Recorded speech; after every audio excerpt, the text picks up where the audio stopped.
रंग व्हावे गर्द गर्दने, डोळे डोळ्यात तसेच झाकून राहिले.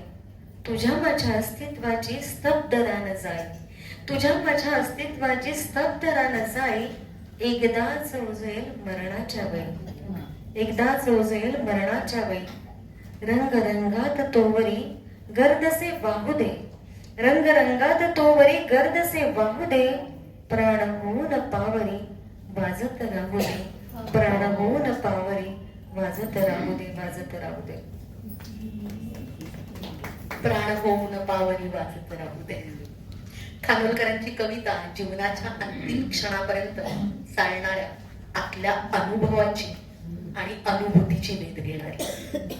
अस्तित्व, प्रेम, एकरूपता आणि मरण यांच्या भोवतीच फिरणारी अत्यंत गहन आणि प्रतिकात्मक कविता म्हणजे ही पावरी कविता.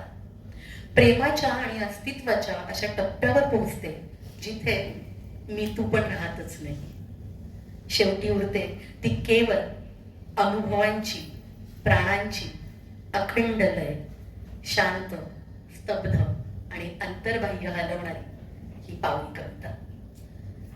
आपण जर बघायचं असेल तर आरती प्रभूंचं साहित्य वाचताना आपल्याला तो जाणवत असेल. आणि आरती प्रभूंची मुलगी म्हणून त्यांच्या पण लेखनात ना ते दिसून येतं. त्यांना कदाचित मला पटत नसेल पण ते दिसत असतं. तशीच त्यांची एक गोष्ट आहे, खरं वाचतानाच कळतं ते. त्याच्या एका लेखामध्ये वर्णन करतात कोकणातलं, आणि कोकणातली झालेली गोष्ट आहे ही आरती प्रभूंच्या विषयीची नाही, ही त्यांच्या विषयीची आहे. ती सांगणार आहे, मग तुम्हाला कळेल की या कोकणात आरती प्रभू कसे वाढले. ताई ती तुम्ही गोष्ट सांगतात बघ ते असेल आपल्याला की तुमचे बाबा आजोबा जे होते ती गोष्ट सांगतात. बागलाच्या राईला मगाशी मी बोलले तसं तेंडोली बागलाच्या राईला गर्द वनराईत म्हणजे जवळजवळ जंगलातच आमचं घर होतं.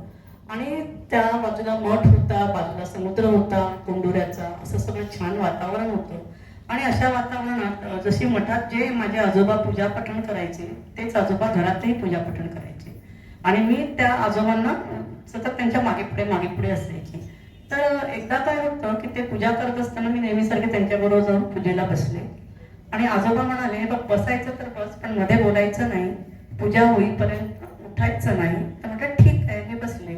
आणि त्यांची पूजा सुरू झाली. चांगली 1-1.5 तास त्यांची पूजा चालायची. आणि माझं लक्ष गेलं की खिडकीतून एक मोठा अजस्र प्राणी आतमध्ये येतोय. किती मोठा, त्या घराच्या वाशांवर वळकटी करून पूर्णपणे घरातून तो स्थानापन्न झाला. आणि माझ्या आजोबांची पूजा पूर्ण झाली. आणि मग मी आजोबांना म्हटलं की आता वर बघा, मासवळं येलं. आम्ही मालवणी बोलायचो.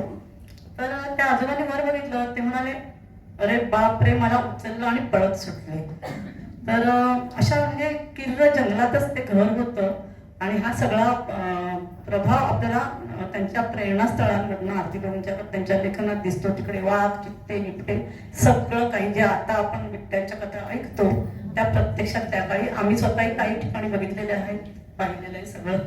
तर अशा वातावरणात बागलांची राही म्हणून जे आहे तेंडोली गावात, तर तिथे आरती प्रभूंचा जन्म झाला, आजोळी त्यांच्या.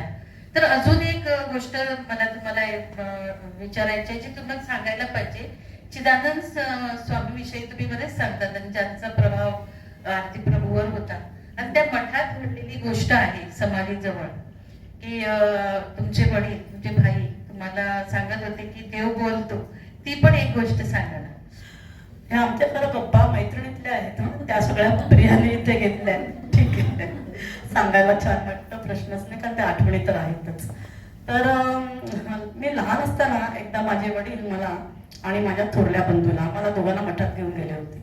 आणि त्या मठामध्ये गेल्यानंतर मला म्हणाले, तायड्या, तो देव तुझ्याशी बोलतो, तो देव तुझ्याशी बोलेल. तर मला गंमत वाटली. मी गाभाऱ्यात गेले आणि आता मला आठवत नाही मी काय देवाकडे मागितलं किंवा काय बोलले. आणि मला देवाकडून प्रत्युत्तर आलं. आणि ते उत्तर अर्थात माझे भाई लपून मला उत्तर देत होते.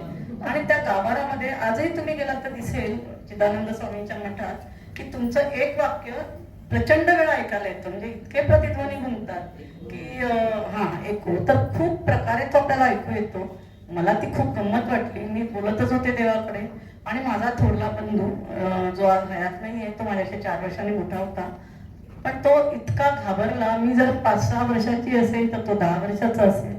तो इतका घाबरला की त्याने मठात जाणं सोडलं, त्याने देवळात जाणं सोडलं आणि तो कायमचा नास्तिक बनून गेला. आणि असाही परिणाम होऊ शकतो. आणि तो मला नेहमी, म्हणजे माझ्या वडिलांनी त्याला खूप समजावलं की अरे बाबा, हे खरं नाहीये. तो मी बोलत होतो, देव कसं बोलेल, दगडाचे देव बोलतात का वगैरे, पण त्याचा कधी विश्वास नाही बसला. आणि मग तो मला पकडून विचारायचा की तुझ्याशी खरंच देव बोलला का ग?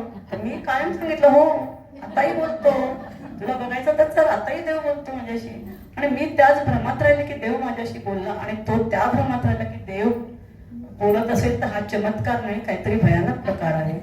आणि त्याने ते सगळं सोडलं, ते कायमचं, आणि तो आजारीच पडला.